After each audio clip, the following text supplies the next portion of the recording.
주 안에서 수고한 자. 로마서 16장 12절입니다. 같이 합독하겠습니다. 주 안에서 수고한 드루베네와 두루보사에게 문안하라. 주 안에서 많이 수고하고 사랑하는 버시에게 문안하라. 아멘. 주 안에서 수고한 자라는 제목으로 함께 은혜를 나누겠습니다. 다른 성경에 보면 예수 그리스도 안에서, 또 그리스도 안에서, 오늘 성경에는 주 안에서. 이 주라는 말이 굉장히 중요합니다. 주는 로마 황제 12명에게만 붙여준 이름입니다. 이게 법적으로 정해진 이름입니다. 그래서 예수 믿는 사람들은 예수님을 주라 그러잖아요. 그게 무조건 법적으로 안 맞기 때문에 다 처형을 시킨 겁니다. 주 안에서 말하는 이 주 안에서 이 말은 주님께서 돌보신다는 겁니다. 어떻게 해요? 영적 사실로 돌보시는 거예요. 근데 이 속에는 두 세계도 있지만은 흑암 세계도 있어요. 그러니까 하나님의 주권은 영적 사실을 가지고 주권적으로 역사하는 거예요. 내가 안산에서 오시는 분한테 이 얘기를 했거든요. 못 알아듣더라고요. 그래서 무조건 하나님의 주권이 아닙니다. 하나님은 영적 사실을 가지고 모든 걸 움직이기 때문에 반드시 영적 사실을 갖고 있어야 주권적이라 그러는 겁니다. 근데 이 속에서 겉의 것, 그게 뭡니까? 보이는 것이죠. 이게 결과로 일어나는 거죠. 그래서 이 사람들은 12명의 황제들은 싹 다 이상한 사건에 휘말려서 자살하거나 죽거나 그랬습니다. 그래서 주 안에 하나님이 영적 사실을 돌보시기 때문에 250년 만에 로마는 복음으로 정복당한 겁니다. 그러니까 그 그리스도의 대사를 함부로 처형한단 말입니다. 그러니까 하나님이 가만 놔둘 수가 없죠. 그래서 반대 사건입니다. 반대로 뭡니까? 주 밖에서죠.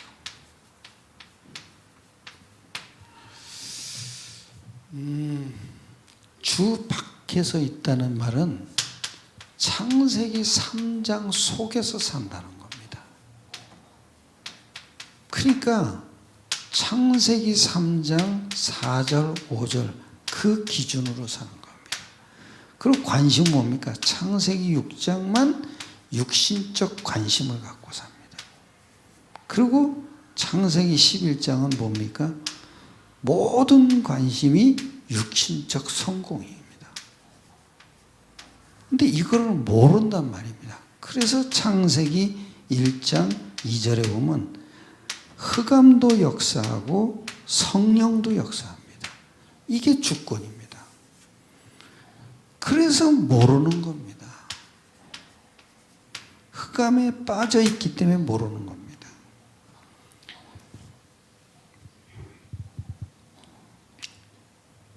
그래서 항상 여러분 하나님의 주권할 때는 보이지 않는 두 세계를 이해해야 하는 겁니다.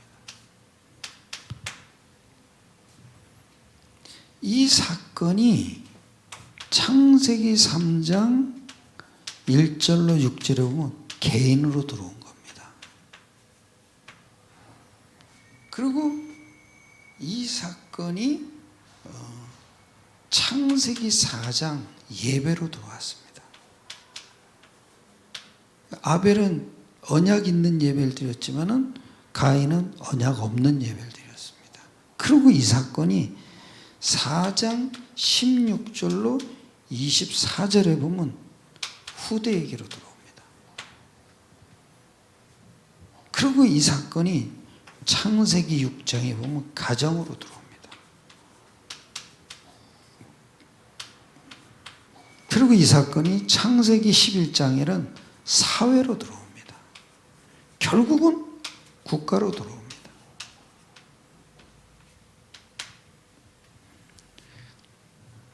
그리고 이 첫 번째고요. 두 번째는 인간은 눈에 안 보이게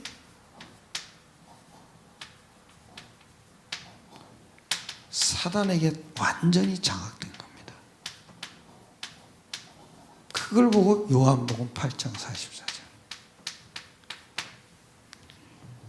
그리고 이것은 반드시 출애굽기 20장 3절 5절에 우상숭배에 빠뜨립니다. 여기다가 묶어놓은 겁니다. 그래서 빠져나오려고 해도 빠져나올 수가 없습니다.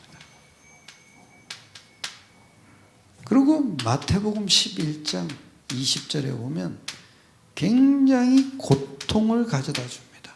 그것도 뭐예요? 염려, 근심, 걱정. 이런 거에 싹 다 우리를 묶어놓은 겁니다.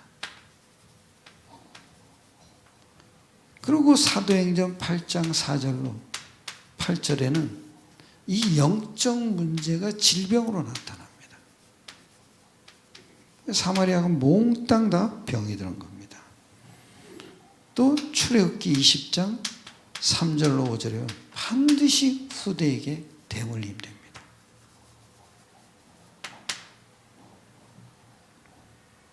그래서 부전자전이란 말이 있어요. 이게 틀린 말이 아닙니다. 모전여전. 다 틀린 말이 아닙니다. 반드시 대물림 됩니다. 돈은 없지만은 영적인 것은 반드시 대물림 됩니다. 고린도전서 10장 20절이죠. 이방인의 제사하는 것은 귀신과 교제하는 것. 그리고 누가복음 16장 19절로 32절에는 결국은 지옥으로 가게 됩니다. 어느 정도냐? 물 한 방울도 은혜가 없는 것입니다.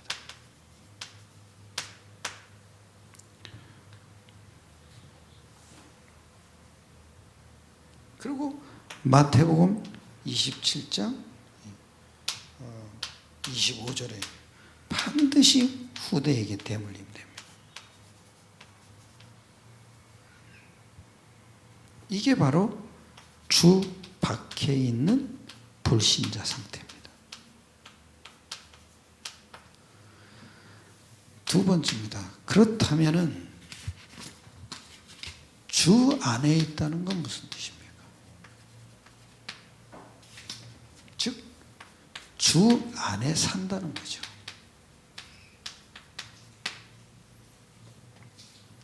그러면 이 주 안의 삶은 어떤 것입니까? 요한복음 1장 12절입니다.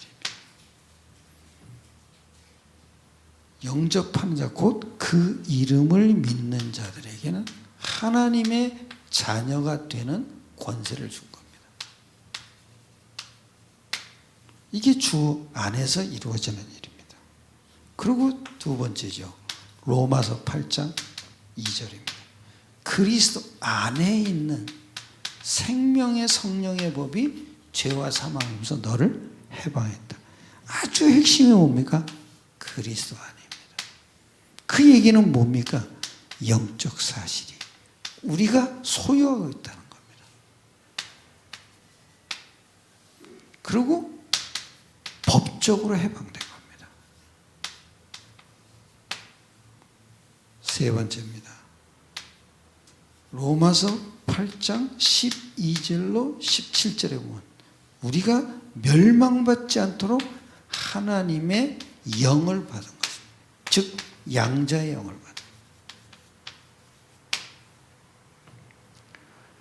참 중요합니다. 양자의 영. 그게 뭡니까? 원래 자식은 아닌데 그 영을 부어준 겁니다. 그러니까 양자의 영을 삼은 거죠. 그것도 법적이에요. 그리고 네 번째죠. 요한복음 5장 24절. 사망에서 생명으로 옮겨온 완전한 하나님의 축복입니다. 그리고 다섯 번째입니다. 누가복음 10장 19절이죠.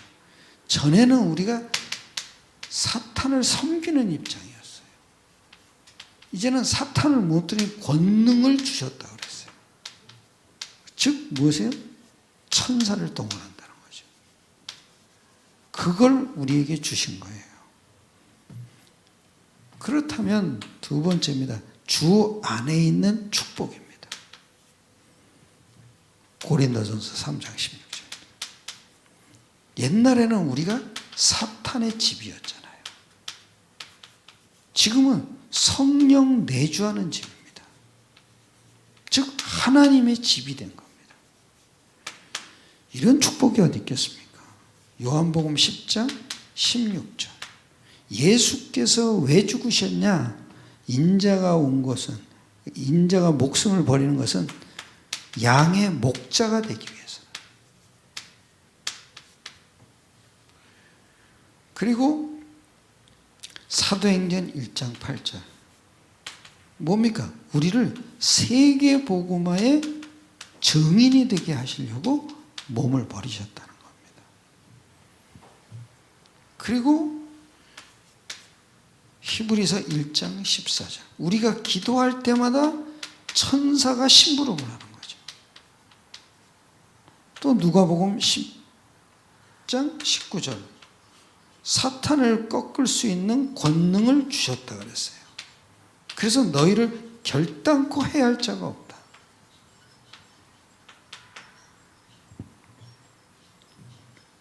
그리고 마태복음 28장 16절로 20절. 항상 함께한다. 어떤 사람에게 함께합니까? 전도자와 함께하는 거죠. 그리고 세 번째죠. 계시록 14장 13절에 보면 주 안에서 죽는 자는 복이 있다. 즉 우리에게 영원한 축복을 주신 겁니다. 이게 그리스도 안에 있는 자입니다.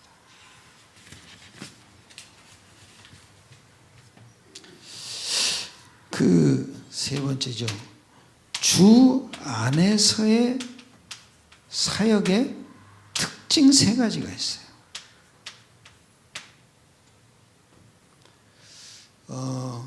주 안에서 수고했다. 그 얘기는 뭐냐면 영원한 축복을 받은 거예요. 그래서 첫째는 뭐냐? 영적인 문제는 지금 당장 해결이 돼요.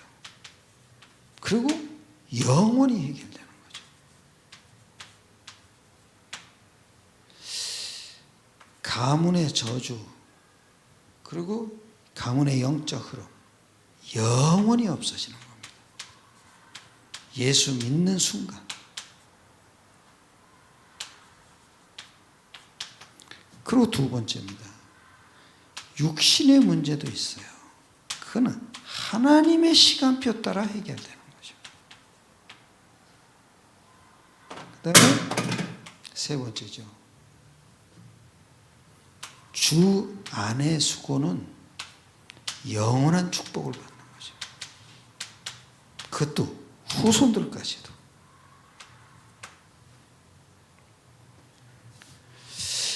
결론입니다. 여러분, 가문의 문제나 개인의 문제나 다 다 영적 문제예요. 그래서 반드시 성령이 일하시는 기도가 있어야 돼요. 그 얘기는 뭡니까? 언약기도 8가지요. 이건 끝나요. 꼭 놓치지 마세요. 주 안의 수고가 그냥 수고가 아니죠. 생고생하는 게 아니에요. 영원한 축복 속에 들어가는. 그것도 주 밖에서 아니죠. 주 안에서. 성령의 역사 속에 들어가는. 그러니까 여러분 보세요. 요셉. 여호와께서 함께 하셨잖아요. 당한 문제가 당응답이 되어버렸어요. 그것도 총리가 돼가지고 세계복음화 했잖아요. 흠이 하나 있다면 후대를 만들어 놓자. 제자를 안 만들어 놨어요. 그러니까 무너지는 거예요. 그래서 400년이 동안 노예 생활을 했잖아요. 그러다가 모세 한 사람. 저도 모세를 보면은 싹 다 응답이에요. 만약에 초대교회가 핍박을 안 받았어 봐요. 어떻게 복음이 지금까지 지속이 되겠어요? 그러니까 주 안에 있는 사람은 문제도 싹 다 축복이에요. 믿으시길 축원합니다. 이래야 돼요. 주 안에 있기 때문에 어떤 문제도 괜찮아요. 왜냐? 성령의 역사니까. 내가 실족했더라도 괜찮아요. 왜냐? 주님께서 나를 일으키 세울 거라니까요. 참 중요하더라고요. 아, 그렇구나. 내 인생은 하나님이 움직이는 거고. 양의 목자가 됐잖아요. 왜 당신이 목숨을 버리고 왜 부활했냐? 양의 목자가 되려고. 우리를 인도하시려고. 그렇잖아요. 오늘도 승리하시길 축원합니다. 기도드리겠습니다. 하나님께 감사드립니다. 우리에게 주 안에서 살게 하심을 감사드립니다. 오늘도 귀중한 말씀을 받았습니다. 이 말씀의 성취를 누리게 하여 주시옵소서. 모든 걸 주님께 맡기옵나이다. 우리 주 예수 그리스도의 이름으로 감사하며 기도드렸사옵나이다. 아멘. 조용히 기도하시다가 각자 집으로 돌아가시겠습니다.